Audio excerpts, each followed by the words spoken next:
Good afternoon. I'm Brian Reagan. This This is. is Tyler Kelly. All right. And today we are in Nehemiah 4, 1 through 14. And Tyler, I'll take 1 through 7, and I'll get 1 through 6, and I'll give you 7 through 14. Okay. Now, when Sanballat heard that we were building the wall, he was angry and greatly enraged. And he mocked the Jews, and he said in the presence of his associates and of the army of Samaria, "What are these feeble Jews doing? Will they restore things? Will they sacrifice? Will they finish it in a day? Will they revive the stones out of the heaps of rubbish, and burned ones at that?" And Tobiah the Ammonite was beside him, and he said, "That stone wall they're building, any fox going up on it would break it down. Hear, O our God, for we are despised. Turn back their taunt on their own heads, and give them over as plunder in a land of captivity.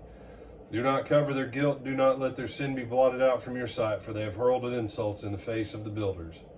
So we rebuilt the wall, and all the wall was joined together to half its height, for the people had a mind to work. Now it happened when Sanballat, Tobiah, the Arabs, the Ammonites, and the Ashdodites heard that the walls of Jerusalem were being restored and the gaps were beginning to be closed, that they became very angry, and all of them conspired together to come and attack Jerusalem and create confusion.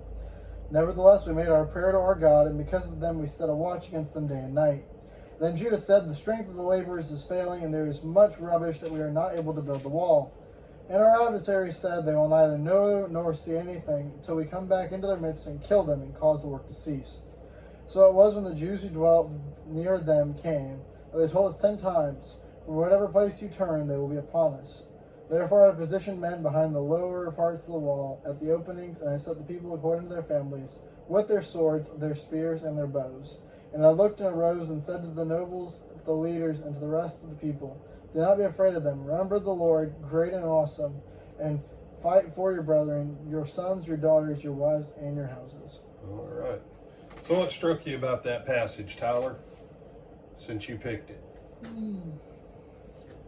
Other than the fact that it's not the one that most people normally deal with.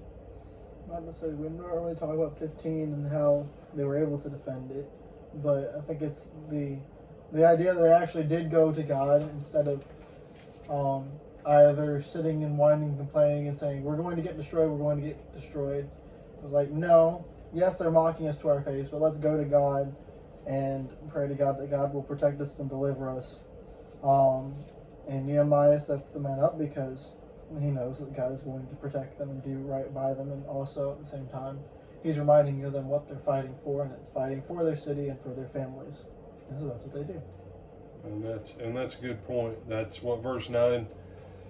So we prayed to our God and set a guard as a protection against them day and night.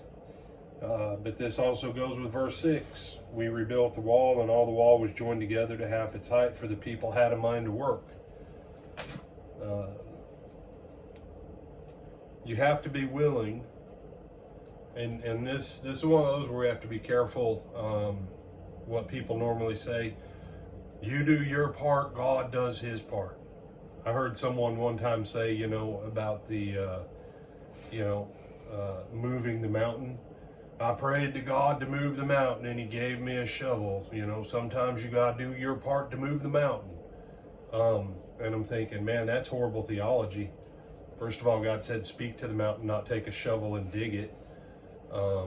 Because just so we're clear, God giving me a shovel when I've got a mountain in the way is less helpful than me just climbing and walking over the mountain.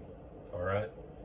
So, you have to be careful with that. We have to do our part. Yeah, we do our part. What was their part? They were willing to do the work. Then they went to God. They sought God's blessing. They sought God's protection.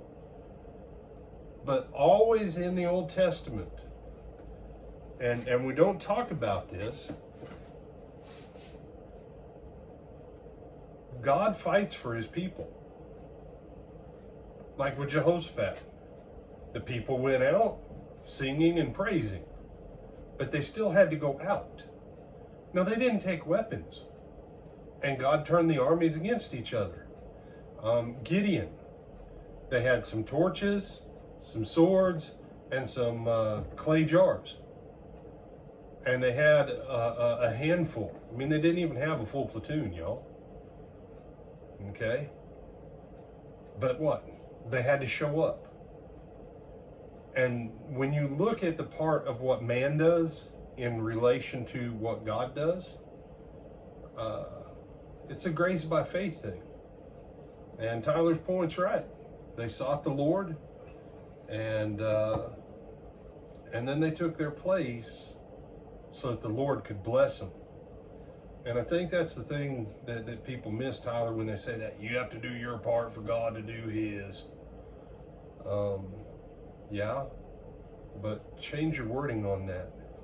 I show up to do my part so the blessing of God can be upon me as He does His part. That's the bigger issue there. So, good selection of passage. Did you have anything else you wanted to add, my brother? No, sir. All right, with that, I'm Brian Reagan. This is Tyler Kelly. and we bid you good afternoon.